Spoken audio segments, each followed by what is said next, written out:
Play నొక్కాలా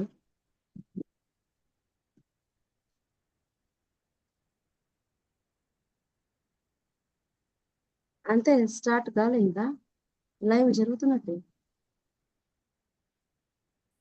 stop video stop చేసుకోవాలి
Yeah, good afternoon all.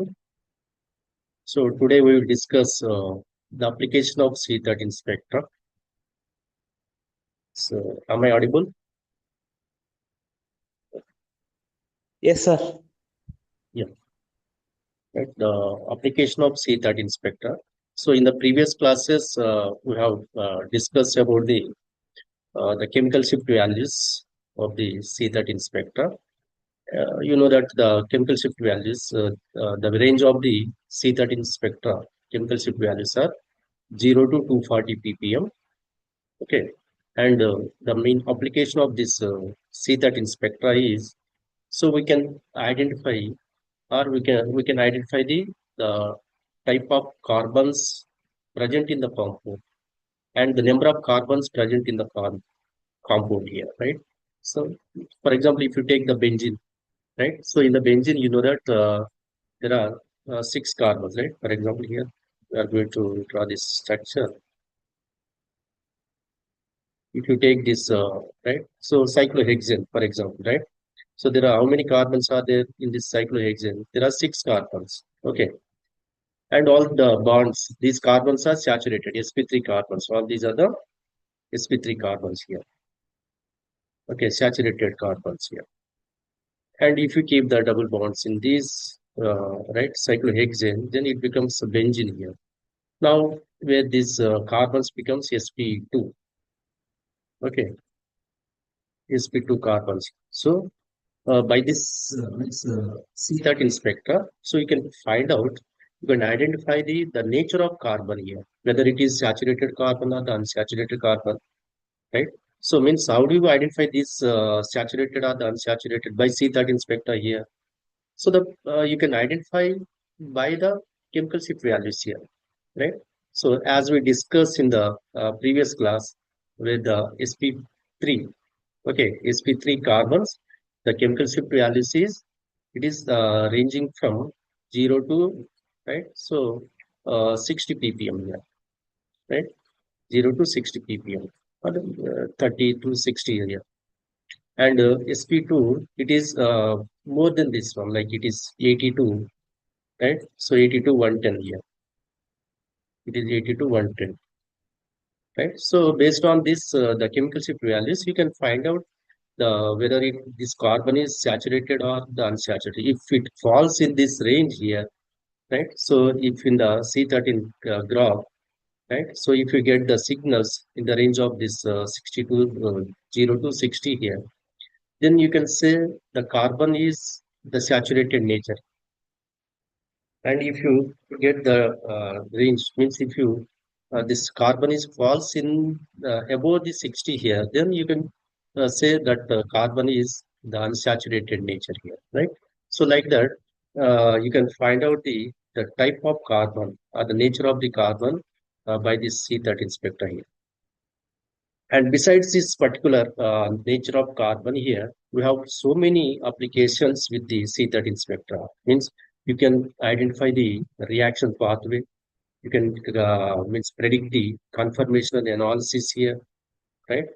And you can means identify the natural product degradation methods. So all these are the examples we have the in this particular topic here, right? So here means we can identify the, right, the means the isomers also with help of the C13 spectra. You can identify the isomers, right? Isomers, it's successful isomers, right? So for example here there are what is this compound? It is a one two is heptane, yeah, right? So 3-methyl heptane, okay. So this compound is 3-methyl heptane, of the 3-methyl heptane here. Okay, right? So 3-methyl heptane. And the another isomer we have this, right? So you see in the example, you can see one, two, there are 6 carbons here. And in another example, here also we have the 6 carbons, right? So here there are 6 carbons. And in this compound also we have the 6 carbons. Here also the 6 carbons, right? Here also 6 carbons. So these two are the structural isomers, right? The structural isomer, in that these are the chain isomers, right? So the structural isomers are classified into various types, like chain isomers, positional isomers, functional group isomers, okay, and metamers, tautomers. So all these are the structural isomers here, right? You see the isomerism basically classified into two types, right? The structural isomers and the stereoisomers. Okay. So stereoisomers means the way the uh, isomerism is exhibited by spatial arrangement of the atoms or the groups here, right? Like you take what is that RS, right? RS configuration here. These are the stereoisomers, right? The means the location of the, right, the orientation of the groups or the atoms spatially, we can differentiate the configuration there. Okay, and here the structural isomers, the isomerism is happened, the takes place due to the structural changes here. Okay, now we see in see, yeah. So how we can apply the C13 spectra to this structural isomers in that the positional chain isomers here, right? Not positional, chain isomers. Okay, so in this chain isomers, right? So we have these two compounds where it is N hexane here. Okay, this is N hexane, and this one is the 2-methyl pentane, right? This is N hexane, the simple chain. Okay, there is no branching here. Okay, without branching, it is N hexane, and this one is right. The one of the carbon from this hexane is right. It is so it is it's taken as a branching. Now it becomes 2-methyl pentane, right? So how do you find out? Means how do you differentiate these two isomers with C13 spectrum? So here we'll get the different chemical shift values for the different carbons in these two molecules here. Right? For example, if you take this particular N-hexane, right? So N-hexane, how many signals we get for this N-hexane here generally? So because it is 1, 2, 3, 4, 5, 6 carbons, so it is a symmetrical one, right? So it is a symmetrical molecule here, right? So symmetrical means when if you bisect this molecule to equal halves, right? If you bisect this molecule, then you get the two equal halves here, right? 1, 2, 3, 1, 2, 3 here. So once,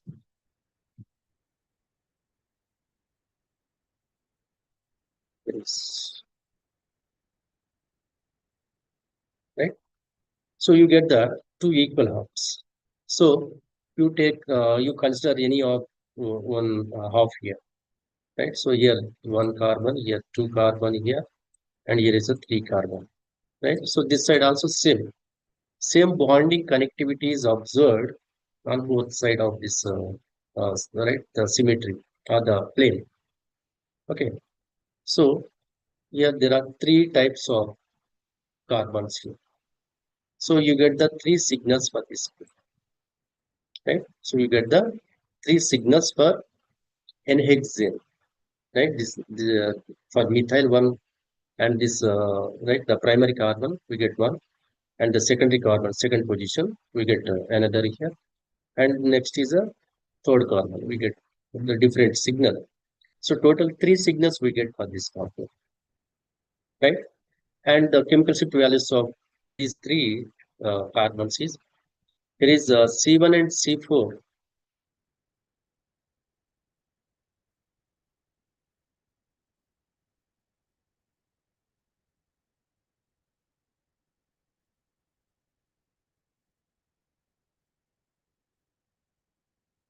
C1 and C6 actually, right? So C1 and C6 it is 14.1 here, and C2 and C5, right? C2 and C5 it is 23.1, and here is a C3 and the C4, right? So these two C3 and C4 where the bonding connectivity is same for these two, right? Here also the bonding connectivity is same for these two. The bonding connectivity is same for this. One three, sorry, 1 1 6 here, right? So it is not 4, it is make it 6 here. So for 1 6, it is 14.1. For 2 5, it is 23.1, and for 3 4, it is 32.2, right? So we get three signals for this particular N-hexane. And coming to this, the branched, right, the branched chain compound, like 2-methyl pentane. Okay, so here the one more carbon is missing here generally. 1, 2, 3, 4, 5, 7, 8.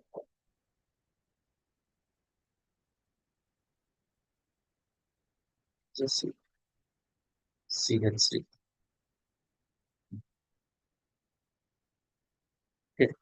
So this is fifth carbon. Now here, so how many signals we get for this 2-methyl pentane? Here is this is one, right? So here these two gives one signal here. Okay, because these two methyl groups falls in the same chemical environment. So we get one signal for these two methyls here because the bonding connectivity is same for these two methyls here. So you get one signal, and the C2 carbon you get the different signal here. So second signal here you get for this, and C3 it is the third signal you get, and this is C4, right? So this is different. Okay, so C4 here is a 4, and this methyl C5, right? So this is different. So total 5 signals you get, not 4 here, right? So here you get 5 signals for this compound, right? So if it is a isopentane, so you get 4 signals. But here, if you are taking the 2-methyl pentane, so you get the 5 signals here. And the chemical safety values are these two. So in this way, you can differentiate the two isomers like NHCl and the isopropyl. So here NHCl and isopropyl. NHCl is a isopropyl. So it is a isopropyl and isobacterial. So here this compound, this NHCl gives 3 signals, and 2-methyl pentane gives 5 signals here. So in this way, you can differentiate the two isomers here, chain isomers here. Okay, and here is a some right the spectra, how the spectra C13 spectra is look like. So you can see this. Here is the spectra is given for this 1-chloro 2-methyl propane, 1-chloro 2-methyl propane. So I try to draw the structure. Here is a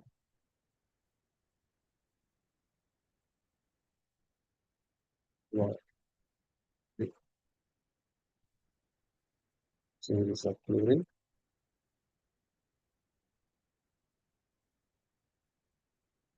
That here.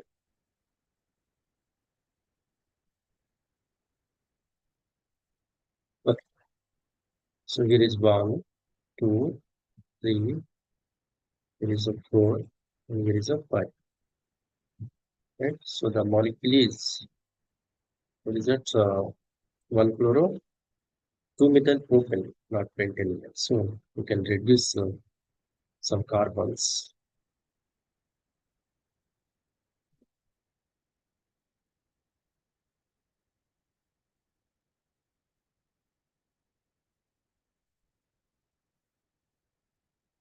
Here is 2-methyl propane.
It's chlorine, 2-methyl.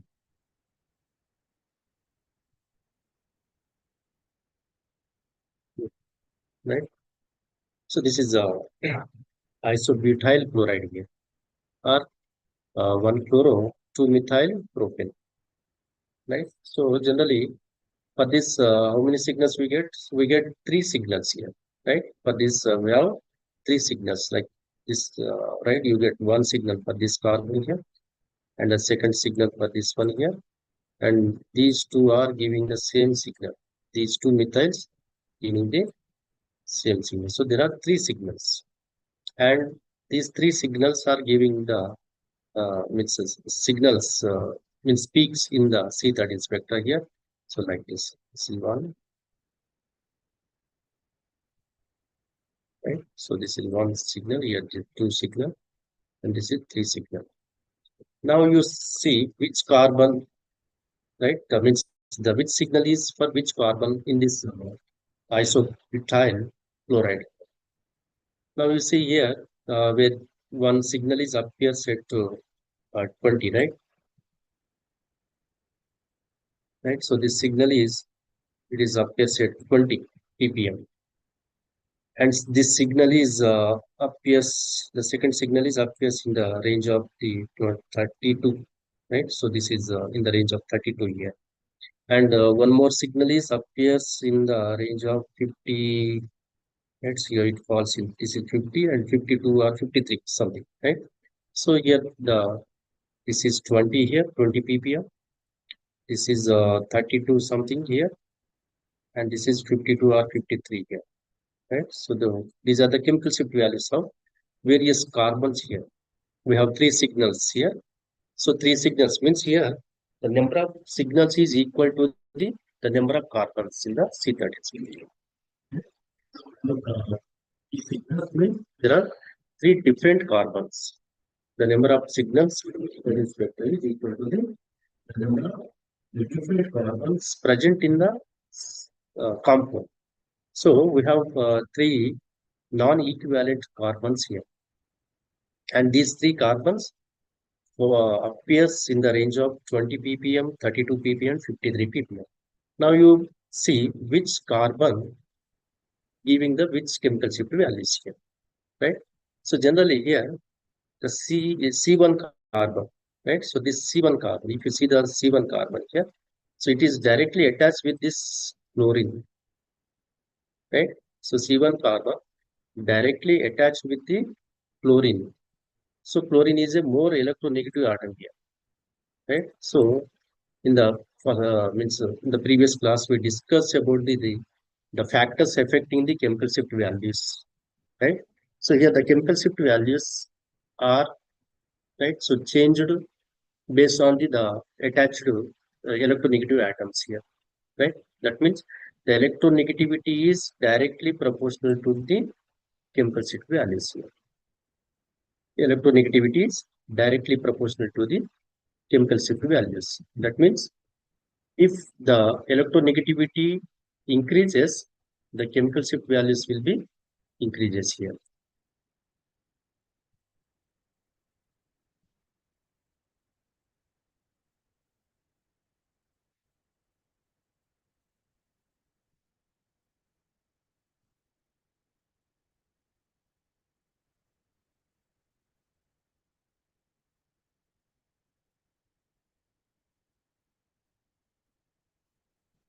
Right? So here the if the electronegativity is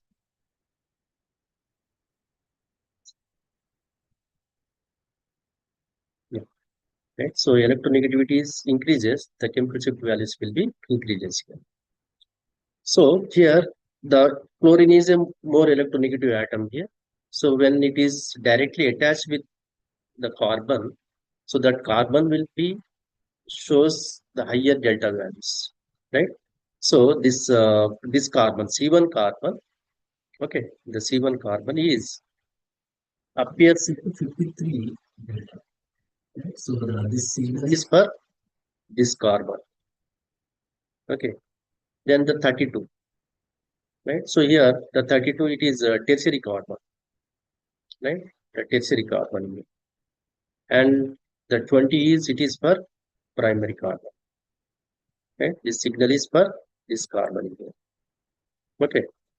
Because here the C2 carbon it is a tertiary carbon, right? The C2 carbon it is a tertiary carbon where it is stable carbon, isn't it? It is a stable carbon. Means if you disconnect this one, so you get the tertiary, right, carbocation, tertiary carbocation.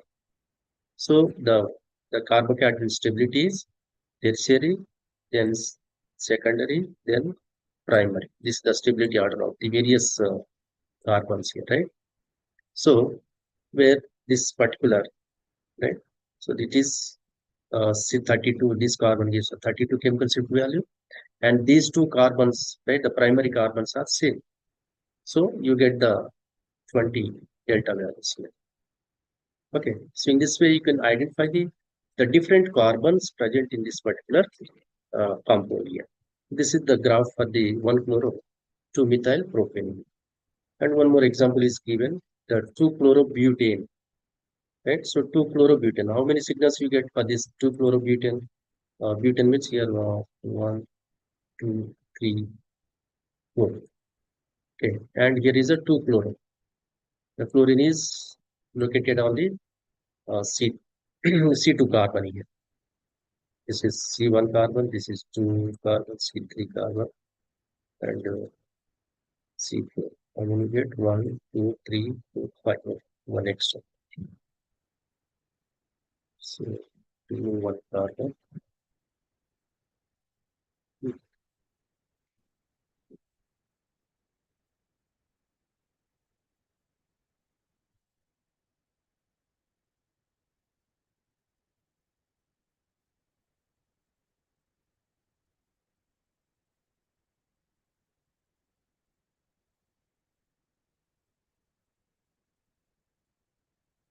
1, 2, 3, 4. Okay. Here you keep the chlorine, right? So 2-chlorobutane, right? So this graph is for 2-chlorobutane here, right? This is for 2-chlorobutane. Now you tell me how many signals you get for this? There are 4 different carbons here, right? There are 4 different means different carbons in this particular 2-chlorobutane. This is one carbon. This is the second different carbon here. This is third, and this is fourth. Okay. So there are 4 different carbons. You have the 2-chlorobutane. So you get the 4 signals. This is 1, this is 2, this is 3, this is 4. We have 4 signals here, right? Now these 4 signals, right? The 4 lines corresponding to the 4 different carbons here. Now you see which carbon, which signal is for which carbon here. So generally here the C2 carbon, right? The C2 carbon directly attached with chlorine. So it would have the higher delta value. So this carbon, C2 carbon is this signal, showing this signal here. Okay. And here this particular, this carbon, right? So there is no, means it is far away to the chlorine. So it is having least delta values here. And this carbon is, right? Okay, so this carbon is means adjacent to this particular chlorine, right? And it is secondary carbon here, right? So the secondary carbon where the electron density denser carbon here, right? Because it is right. So this particular methyl groups are plus IE groups here, right? So methyl groups are plus IE groups. So this carbon is going to means more denser. Okay, and here the chlorine is adjacent to this particular carbon, and it is secondary carbon. So this signal is for this one. Okay, so this one. Okay, and this for this carbon, C1 carbon is this signal. So in this way, we can assign the chemical shift values for the various carbons in the C13 graph or the spectra based on the factors affecting on that. Now we'll see one more example like 2-butyl. So 2-butyl where this right means acetylene. Okay, so unsaturated. 1, 2, 3, 4. Okay. So here is a 2-butyne. Butyne means triple bond. Okay. So this one. Right. So 1, 2, 3, 4. There are 4 carbons, and at second position, the triple bond is there, 2-butyne. So for this, it is symmetrical, right? So this is symmetrical molecule. So we have only 2 signals. This is 1 and this is 2. So this part also same. This is 1 and this is 2 here. Okay. So we get 2 signals for this, right? And this is alkane, right? So C1 carbon giving this signal here because it is sp3 hybridized carbon. Okay, sp3 hybridized, and this C2 carbon, it is triple bond, means sp hybridized. This is sp and sp3 here, right? So the chemical shift values are sp2. Okay, sp2 is higher delta values than sp, then sp3, right? So this is the chemical shift values of the various hybridized carbons here, right? So as per this, the C1 carbon is exhibiting the sp3 hybridization, so it would have the less delta value, chemical shift values than the sp hybridized carbon. And C2 is sp. It is exhibiting the sp hybridization, so value will more than that. Okay.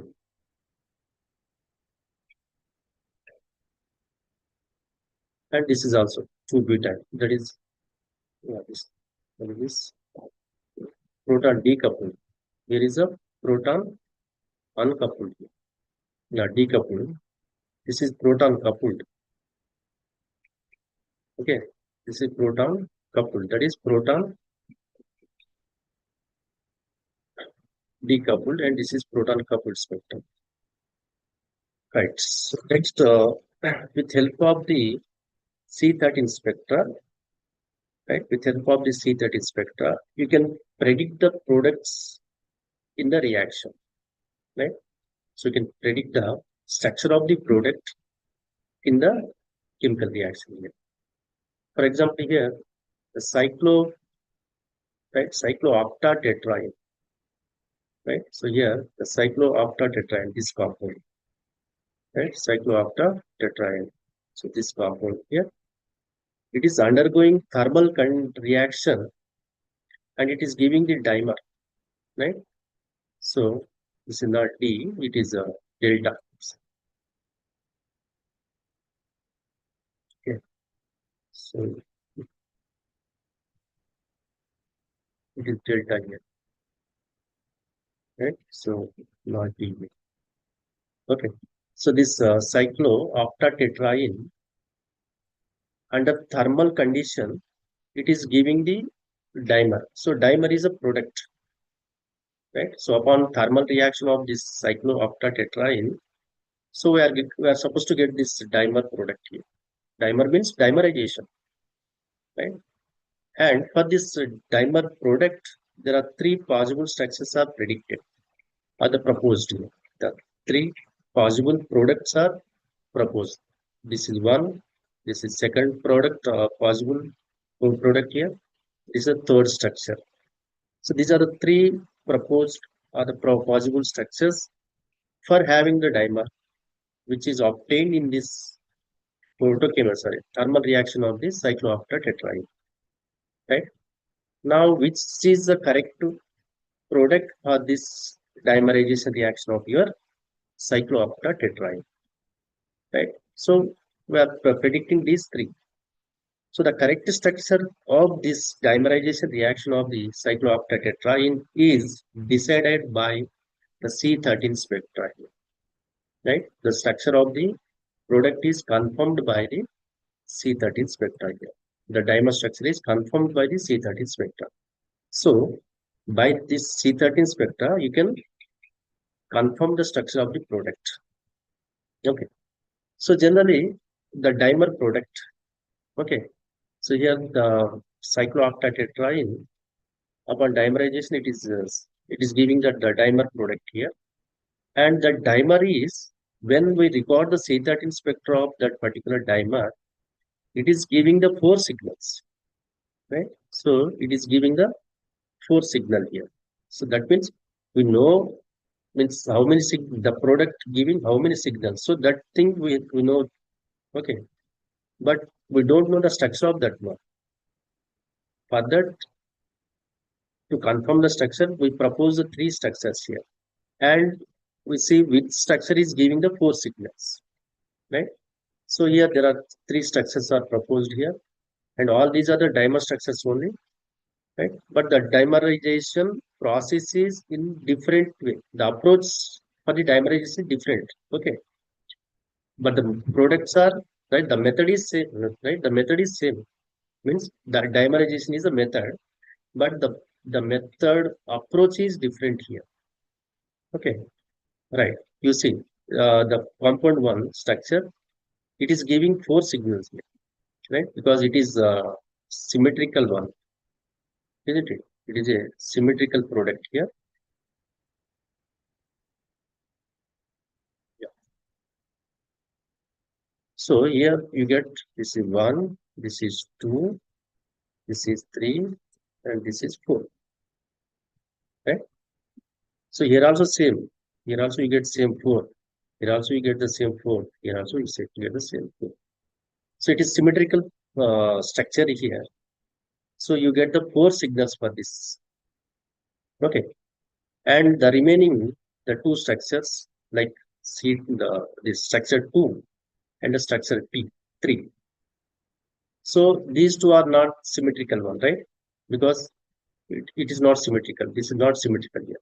The symmetry is not present in this. Here also unsymmetrical. Both are the unsymmetrical structures here. Okay. And so generally you get more than four signals for these two structures here, right? Because for this,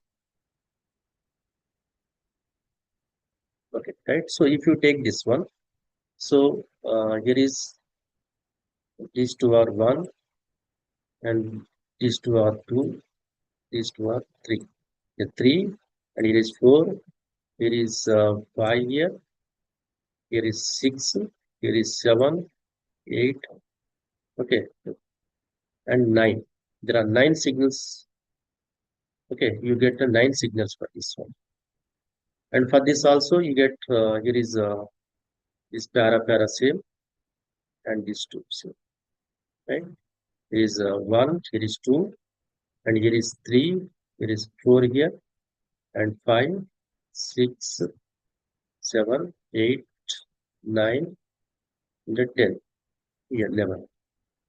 Here you get the 11 signals for this, right? So the structure one gives four signals, and structure two gives nine signals here, and it gives 11 signals, right?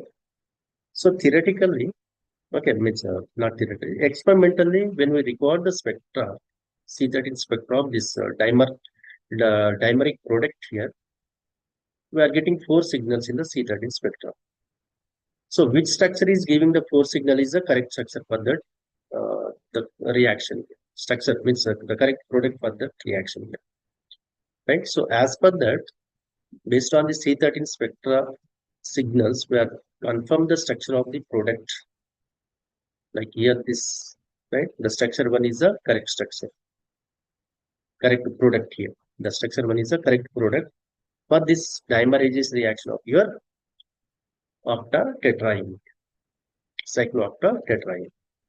Because here it is this structure only giving the four signals. The remaining are giving more than four signals. Right. So in this way, we can confirm the structure of the product by C13 spectrum. And one more example under this one is right. So here the application is very, very important in the exam point of view. Okay. So you will get the long question. Every time it is repeating. So you just carefully listen this. Okay. So here the one more example to confirm the structure. here the warfarin. So warfarin generally it is right the rodenticide. So rodenticide means which kills rats. Anti means okay. So which kills the rats here. Rodenticide means it's okay. So which kills the rats. Okay. So it is insecticide like insecticide. Here this is okay. This particular rodent is warfarin. Warfarin it is a rodenticide means which kills the rats here. Right. So in the house or in the crop. Okay. So in the means the farmers they will use this because the rats are damaging the right so basement and floor are in the right so they will plug the plants in the right for crop here. So for that to prevent this right to kill these rats or to prevent these rats here population so we use this particular rodenticide warfarin. Okay. So here the warfarin structure, right? So it is proposed that warfarin structure, it is proposed that it is a cyclic structure, right? It is a cyclic hemiacetal, right? And one more, we have one more structure, means one more structure is proposed, same the warfarin derivative, but it is a open chain structure, right? There are two structures are proposed for the for this warfarin here. One is cyclic structure, cyclic hemiacetal structure, and another is a open chain structure. That is a sodium salt of the one more warfarin. But the pharmacological activity is different for both the structures, for cyclic structure and open chain structure here. The cyclic structure is acting as a rodenticide, which kills the rats here, and the open chain structure of the warfarin which is acting as an anticoagulant. Anticoagulant means which clots the blood, like vitamin K vitamin, right? You know that the K vitamin it is used as an anticoagulant. Okay, so the open chain structure of that warfarin it is acting as a anticoagulant, right? So which help to clot the blood here. And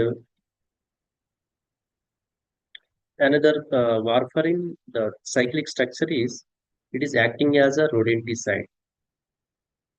Okay, so we have two proposed structure here for this warfarin. One is the open chain structure. This is the open chain structure. Right? The sodium salt of this warfarin it is open chain structure. And one more structure is this one, the, right? Hemiacetal structure. This is okay. This is the cyclic structure, cyclic hemiacetal structure, and this is your open chain structure. Okay? So the difference is here. Okay, the difference is here only. The rest all are same, where it is having bicyclic. Okay, lactone structure. Okay, bicyclic lactone derivative like what is that? Coumarin. Okay, coumarin kind of structure here. But the third ring is whether it is cyclic or the acyclic. That is a question here. So that the final structure of that the warfarin is confirmed by the C13 spectra here, right? So how it is confirmed when the C13 spectra of that particular warfarin is recorded here. Okay, so the open chain structure is it gave a signals like this C13 signals, right? So where this particular ketone group is appears at 216 ppm, right? So as I told, means in the last class we discussed about the chemical shift ranges of the various functional groups, like carbonyl, right? The carbonyl compounds, uh, it is showing the so chemical shift values of 192 to 182, 210 here, right? 182, it is, sorry, 220, sorry, right? So this is the carbonyl range. Sometimes it is higher, like 230 or like that here, based on the factors. If any electronegative group is there or any hydrogen bonding groups are there, so then the value is, it may be some plus or minus will be there, right? So based on the factors, the value, it is not fixed one, right? But the range is this one. Okay, so here this carbonyl group is appears at 216 ppm, and this particular, right? So this carbonyl, and this is in the lactone, right? The lactone carbonyl. Okay, lactone. Lactone means cyclic ester is called the lactone. Cyclic ester is called the lactone here. So lactone carbonyl is appears set to 160 ppm, and this particular open right, carbonyl is appears at 216 ppm. Right, so these values are observed for the open chain structure of the warfarin, sodium salt of the warfarin, and same C13 spectra is recorded for the cyclic structure, right? So here, when the C13 spectra is recorded for the cyclic warfarin structure here, so where the 216 delta is, okay, so for the open chain we get the chemical shift values of 216 ppm. But here this signal is, right, disappear. So it is giving the signal at 200 ppm. And here the 160, it is observed in both cases, in the open chain structure as well as in the cyclic structure here. In both structure, we got the this carbonyl delta value as a 160 ppm. But this signal is missing, right? This signal is missing. Where the in place of 216, we got the 100 ppm, right? So means based on these the chemical shift values observed by the C13 spectra, the given by the C13 spectra. So we confirm that that particular carbonyl group is converted into hemiacetal form here, right? It is converted into the hemiacetal form. Okay, so it is not exist in the carbonyl form. It is converting into hemiacetal form. Here, for example, like here, this where this negative charge of this oxygen. Okay, so because it is sodium salt of warfarin, right? So this negative charge is attaching here.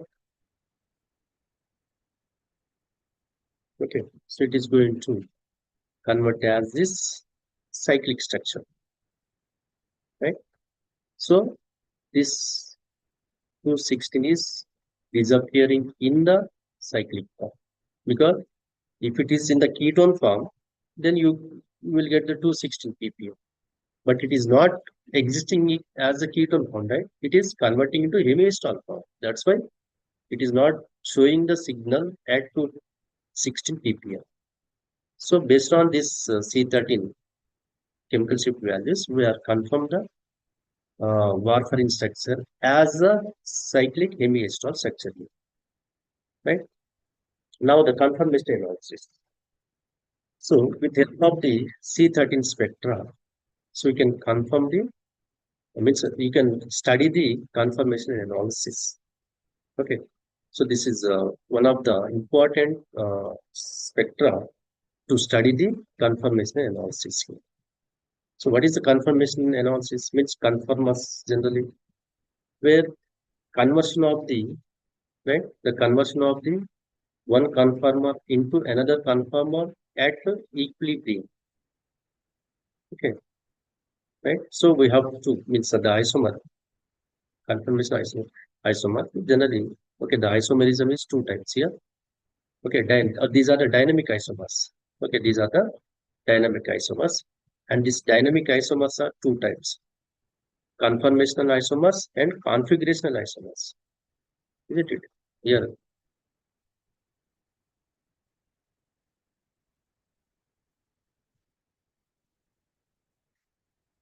dynamic isomerism, right? So this is two types. Okay, this class put into two types: conformational here and configurational.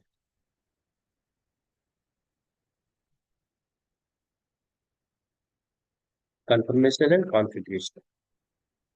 So conformational isomers means here the isomers which are interconverted at room temperature, right? The isomers which are interconverted at room temperature from one isomer to another isomer, right? So means they will interconvert at very low temperature. In the room temperature means very low temperature, means that is 27 degrees centigrade. Okay, the room temperature it is 27 degrees Celsius here. So at room temperature, when the isomers are interconverted from one form to another form, then those are called the conformational isomers here. And configurational isomers.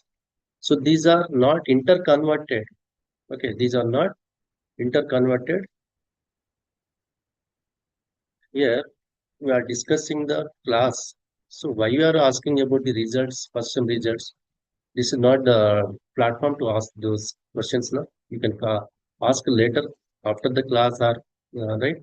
We have so many time now. Don't ask these irrelevant questions. Okay. So somebody messaged you, when is the results, first sem results? Why you are eager? Okay. So here, configurational isomers, these are not interconverted at room temperature here, right? So here in this conformation isomers, like you know that in the cyclohexane chair conformations here, mode conformations, and configuration like RS configuration, DL configurations. These are the examples under this configuration isomers. Okay, right. So we'll see. So with the means the C13 spectra is helpful to analyze, means to study the conformational isomers or the conformational analysis. It is useful in the conformational analysis here. And how it is useful in the conformational analysis, and how we'll study the conformation analysis with help of the C13 spectra, we'll see. For example, here the cyclohexane, the substituted, mono-substituted cyclohexane is given. Okay,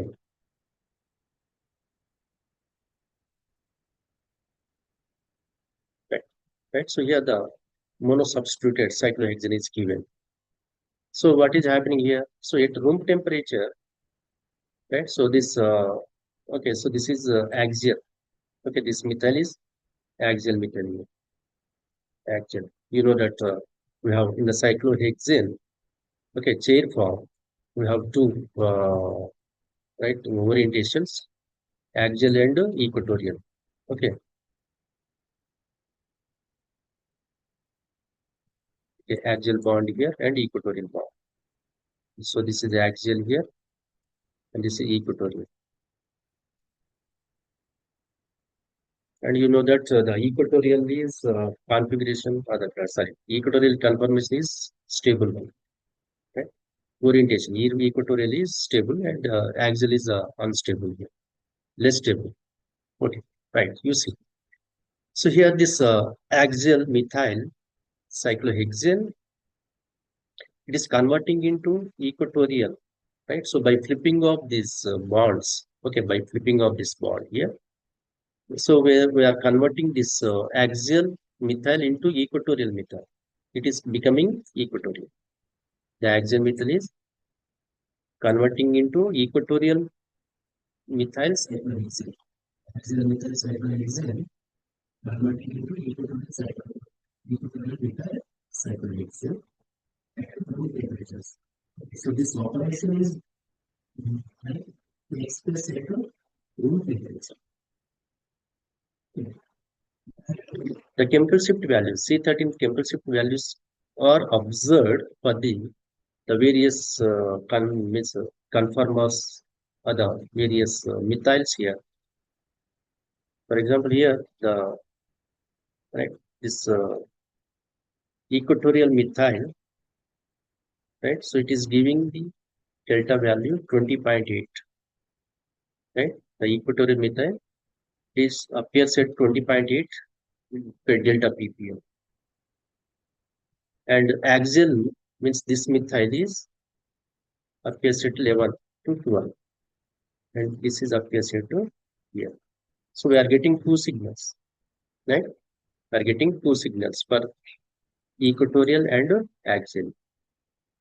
So at room temperature, it is giving two signals here, means very low temperature. Okay, 27 degrees means room temperature 27, right? At 40 degrees Celsius, oh,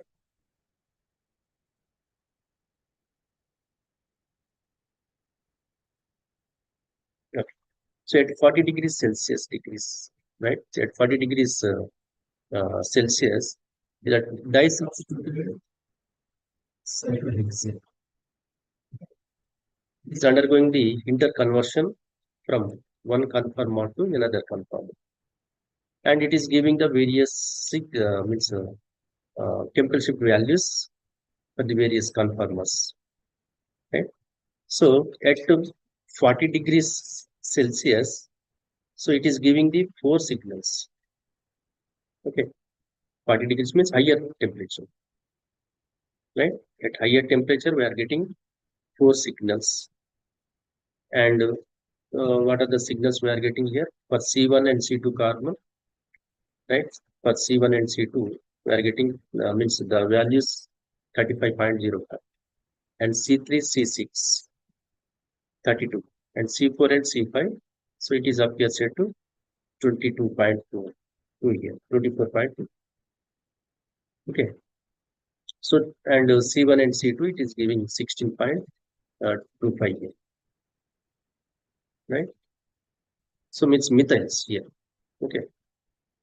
So here the ring, okay, the cyclic chair conformation, cyclohexane chair conformation, it is giving three signals, and the methyl substituents, okay, it is giving one signal rate to 16.25. So these are the four signals we observed for the dimethyl cyclohexane at 40 degrees Celsius. And same, for the same compound, dimethyl cyclohexane, when we record the C13 spectra at 100 degrees Celsius. Minus 100 degrees means very low temperature. Okay, because it is minus 100 degrees means it is very cold condition, right? So very, very low temperature. So at this low temperature, we are getting 8 signals here. At 40 degrees, we are getting 4 signals, higher temperature. And at minus 100 degrees Celsius, we are getting 8 signals here. Means low temperature, we are getting 8 signals. So why we are getting the difference here? At 40, we are getting 4. At 100, minus 100, we are getting 8. So very rapid at 40 degrees, a very rapid interconversion takes place, right? The rapid interconversion takes place. So the instrument won't recognize the different carbons here. Okay. So it gives for axial equatorial, okay, it is giving one signal. But here at minus 100 degrees Celsius, so generally no interconversion takes place here. Very slow or very negligible interconversion, because at high temperature no interconversion is taking place. That's why the instrument can individually recognize all the carbons in the cyclohexane ring. For example, here in the cyclohexane, as you know that there is a okay, we have axial and equatorial hydrogens.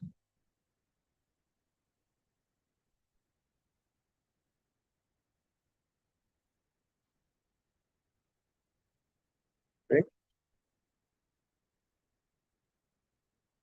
So here this is axial and this is equatorial. Right. This is axial and equatorial.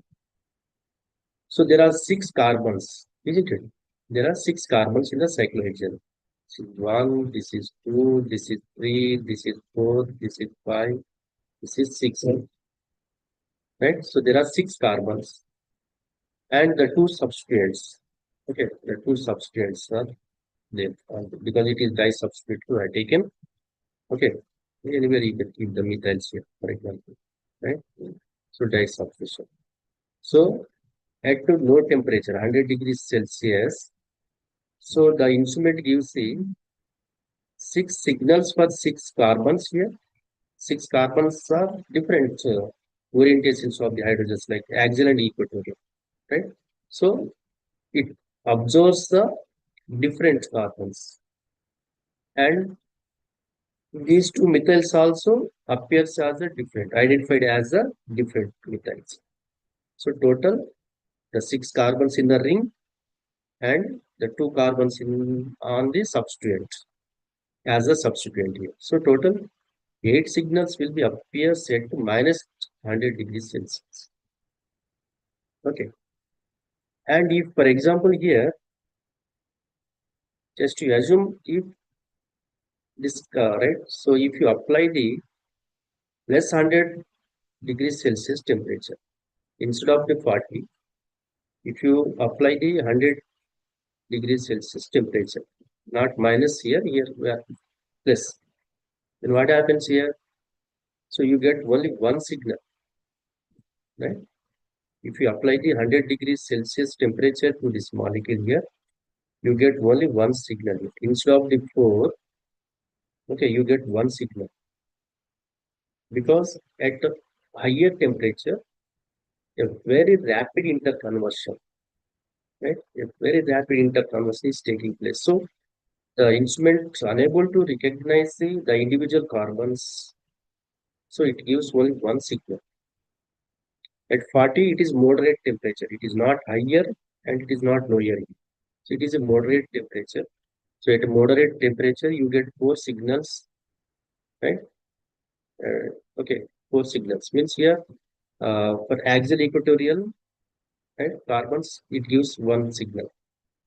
So there are 6 carbons with the axial equatorial hydrogen orientation. So for 6 carbons, it gives 3 signals, and for these 2 methyls, it gives one signal. So total 4 signals are given at 100 degrees Celsius temperature.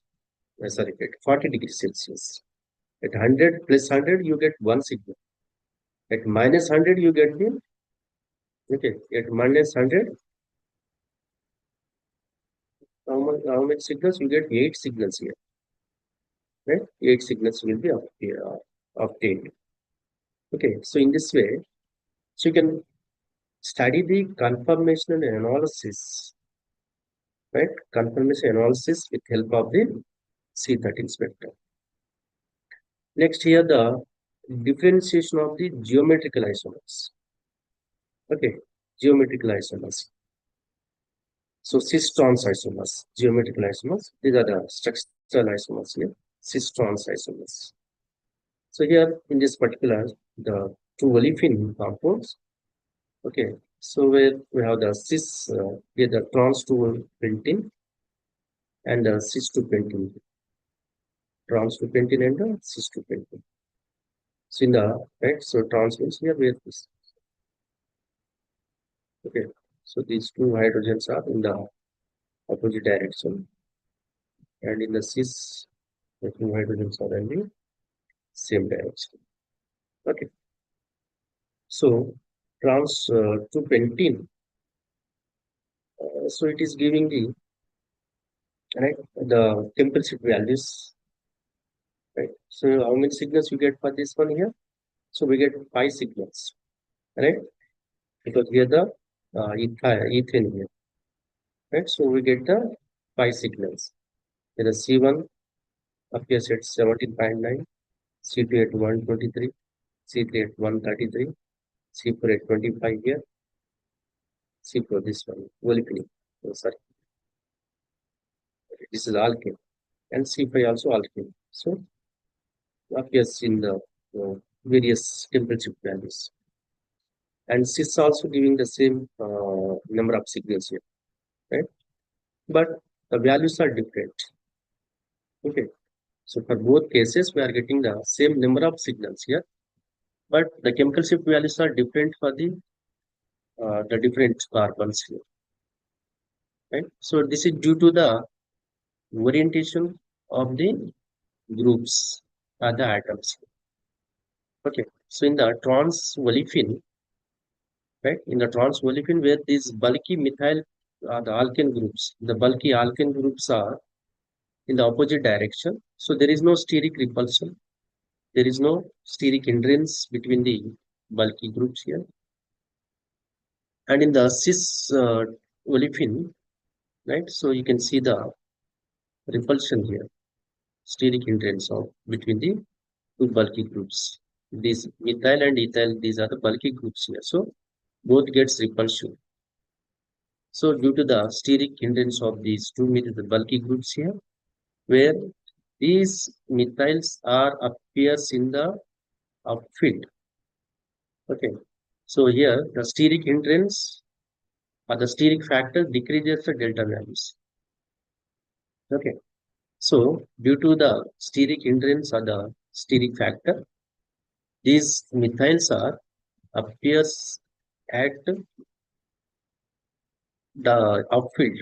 Okay, they comes appears in the upfield. So you can compare with the C1 carbon in the trans configuration.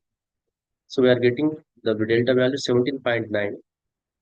And in the cis configuration, the C1 methyl is appears at 12.59.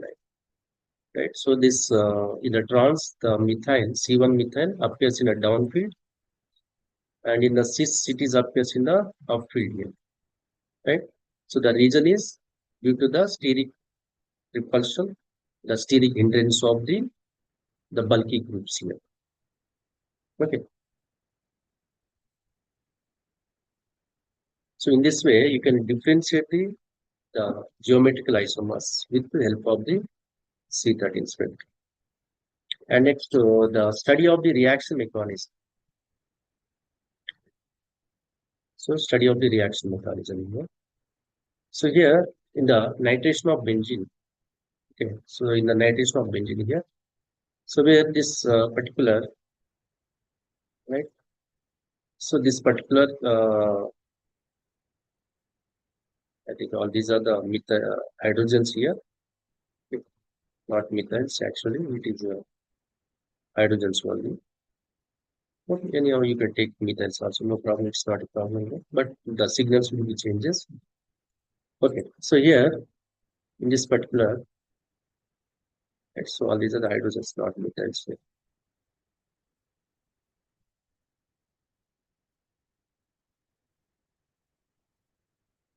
Right, so we are okay. We are performing the nitration to this particular benzene here, right? So generally here, the chemical shift of the aromatic carbon is 205, right? The simple benzene, right? So you make it hydrogens, all not hydrogens, not methyls here. Because if all are methyls here, then the nitration, okay, the nitration won't take place. If it is taken with a very difficulty because due to the steric repulsion of these methyls here. Okay, right. So when we are performing the nitration with nitrating mixture like HNO3 and H2SO4 here, HNO3 and concentrated H2SO4 and HNO, nitric acid and sulfuric acid. Then we are getting the, right? So the nitrobenzene. The benzene upon nitration with the nitrating mixture. So it is giving the nitrobenzene here, right? And this nitrobenzene is formation, right? The nitrobenzene formation is takes place through, okay, the nitrobenzene formation is takes place through a, right, means what is that, intermediate, okay, through a intermediate, means it is not the single step reaction, it is a multi-step reaction, okay, it is non-concentrated reaction. Generally it is a, right, the nitration of benzene is not a concentrated reaction, it is non-concentrated reaction. Concentrated reaction means single step reactions where the reactant and the product, that is a concentrated reactions. And non-concentrated means where the stepwise reactions, like you take SN2 reaction and SN1 reaction. So SN1 is a, it is multi-step reaction here, where the intermediate is involving in the reaction.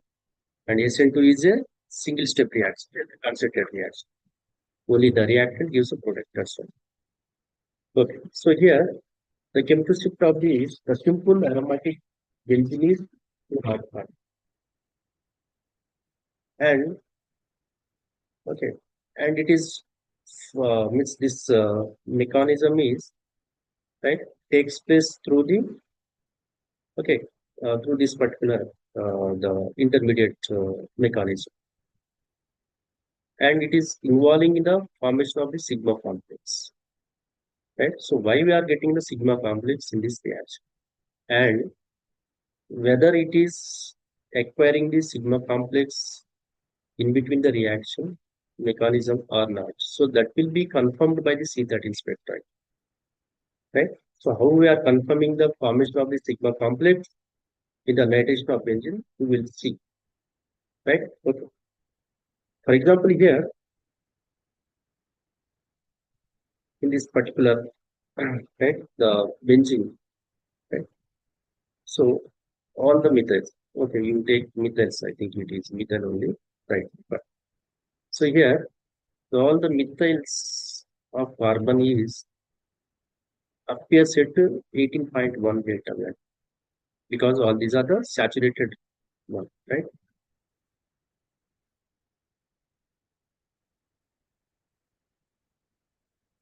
81, these carbons, okay, right?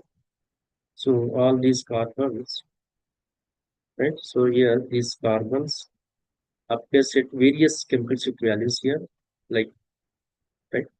Here this carbon is appears at 98, and this carbon is appears 181, and this is at 142, and this is at 205 here.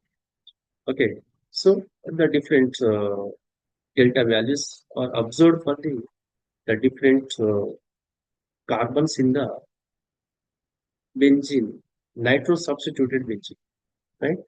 So before that means before the substitution, all carbons are equal, and it is all the carbons showing the equal delta value, that is one delta value, that is 205. But after substitution, okay, so there is a means degeneracy is created, or the difference in the delta values is observed. So this is due to the impact of that nitro group here. Okay, and here you see these are, right. So when the nitro group is, okay, when the nitro group is substituted on this particular benzene, then because here the nitro group is a, okay, nitro, it is a electron withdrawing group, okay, electron withdrawing group, and the reaction is electrophilic substitution reaction. The reaction is electrophilic substitution reaction, and the react means here the reagent, right? The reagent are the electrophile involved in this reaction is the nitronium ion, NO3 plus. Okay, the NO2 plus nitronium ion. Here NO2 plus. The nitronium ion is involving in this reaction and it is acting as a electrophile here. And here this nitronium ion. Okay, so it is attacking at somewhere, right?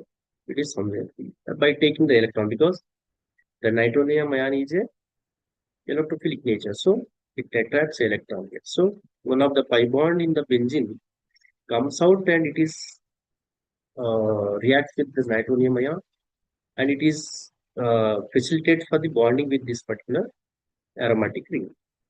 Then what happens here? So the carbon, the adjacent carbon where the nitronium ion is attacking, so that gets deficient. That gets electron deficiency here. It becomes electron deficiency and it gets a positive charge on the carbon. Okay? Then this positive charge is in the conjugation with the adjacent pi bond. Right? So it is in the conjugation. So the delocalization is taking place here. Right? When delocalization means the shifting of the pi bond in the ring. So this pi bond is shifting towards this carbocation and it is neutralizing this positive charge. Then what happens here? This carbon gains a positive charge here because it is losing the electron. Right? Pi bond is shifting towards this one. So then this carbon gains positive charge. Then this positive charge is in the conjugation with this pi bond. Then what happens? This pi bond is shifting towards this one, right? Then this carbon gains positive charge. Then here, if it is right, so if here double bond is there, then it will be shifted towards this one. Okay. So in this way, the circulation of the pi bond, the circulation of the pi electron is taking place here. Right? So means by polarization of this pi bond or by shifting of the pi bonds or by delocalization of this pi bond, these are fulfilling the positive charge here. Okay. And it is circulating throughout the ring. Right? So it okay at a particular time. Okay, so by due to this circulation, due to this pi electron circulation here, right? So this because this circulation is very rapid circulation. The shifting of this one is very rapid circulation. Then what happens here? At a time where the circulation, right, is becomes equal, then all these carbons, okay, all these carbons are appear acquiring the saturated nature, right? Because here, for example, here is a double bond, isn't it? This is double bond here, and this pi bond is shifting here. Then what happens? This double bond becomes single bond. When this pi bond is shifting here, again this immediately it shifts here. Then this is becoming single bond. Then this becomes double bond. And this is also shifting here. Then this becomes single bond and this becomes double bond.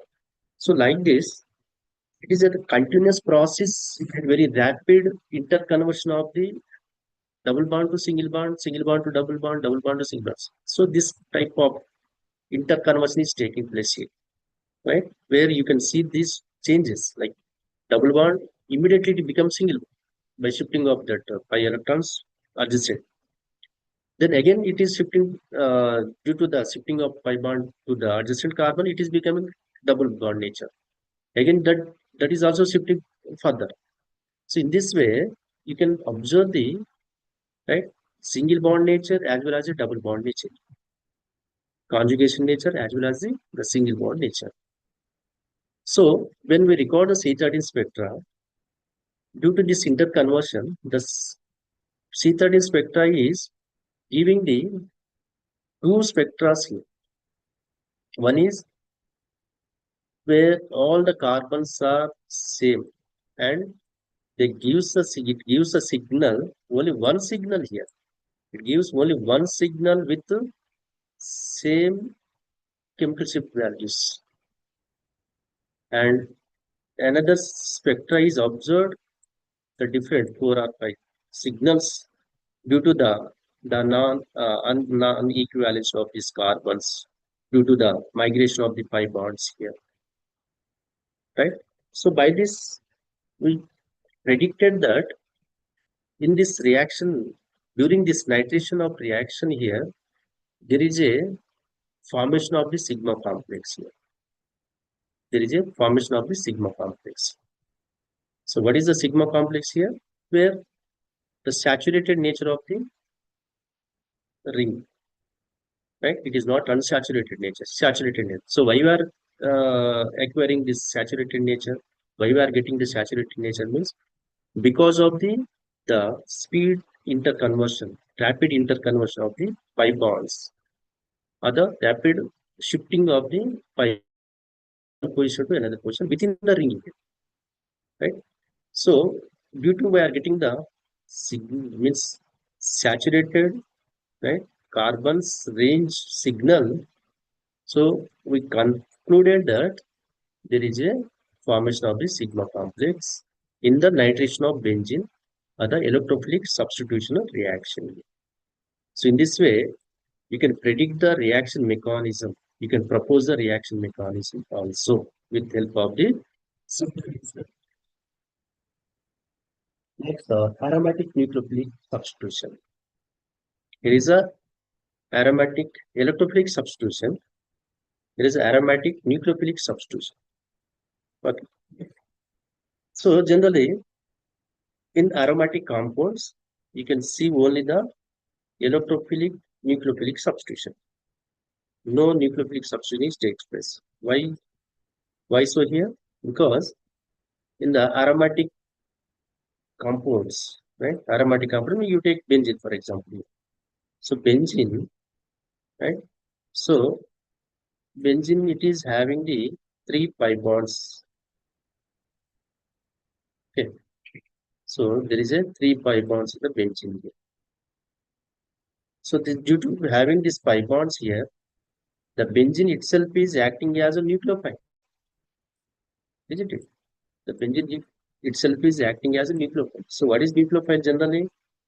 Nucleophile means with the electron excessive species, right? The electron donating species. So the pi bond means the excess of electrons here. Okay, so benzene itself is having it means the benzene itself is having the pi bonds. So it is behaving as the nucleophile. The benzene itself is a nucleophile. Generally, you know that in the chemistry, right? So the only these nucleophilic and electrophilic reactions, right?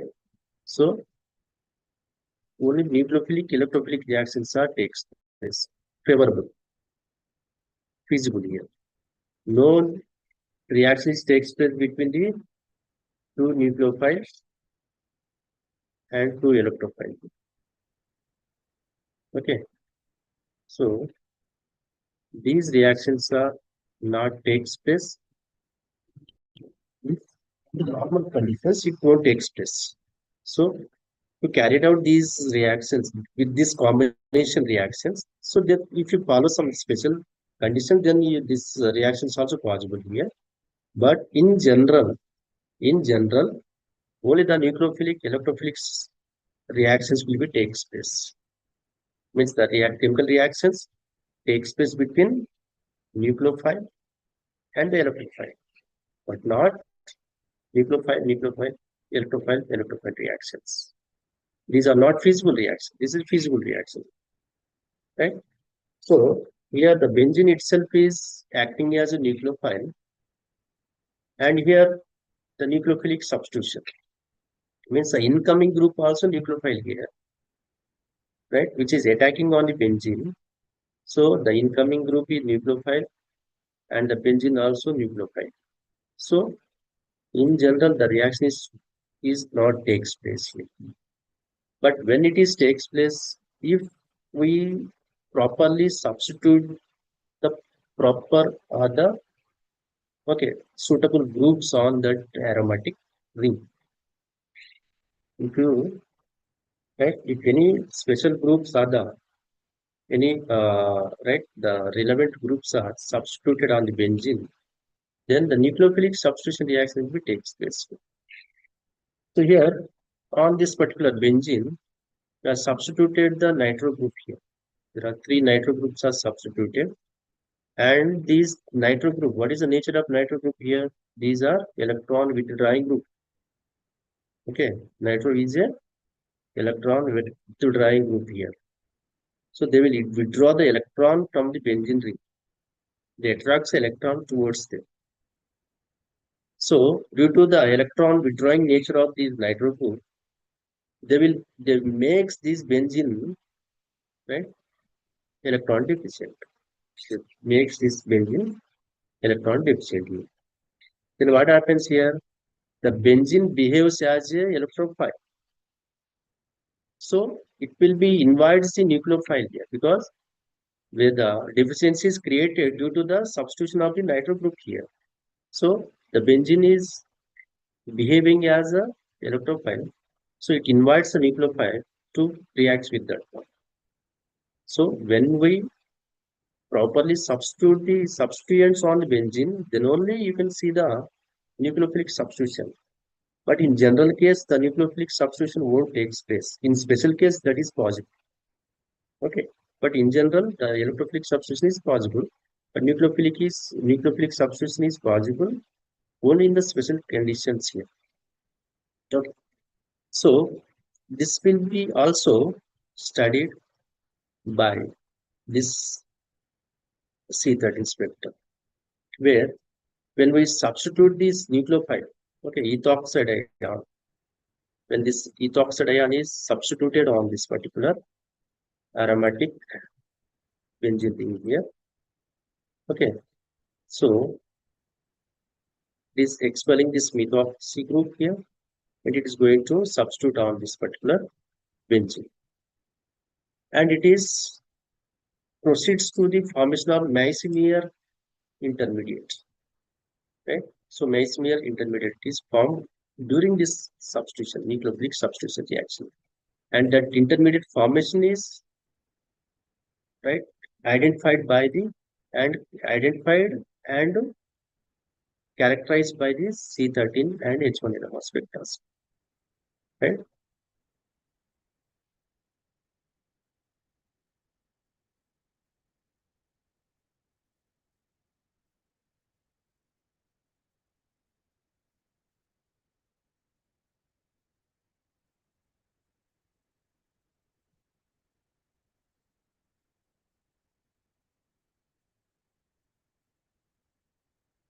Right.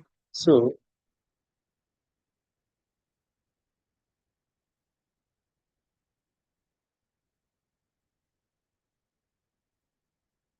I have the time is up. I am stopping here. So we'll discuss the remaining topic in the next class.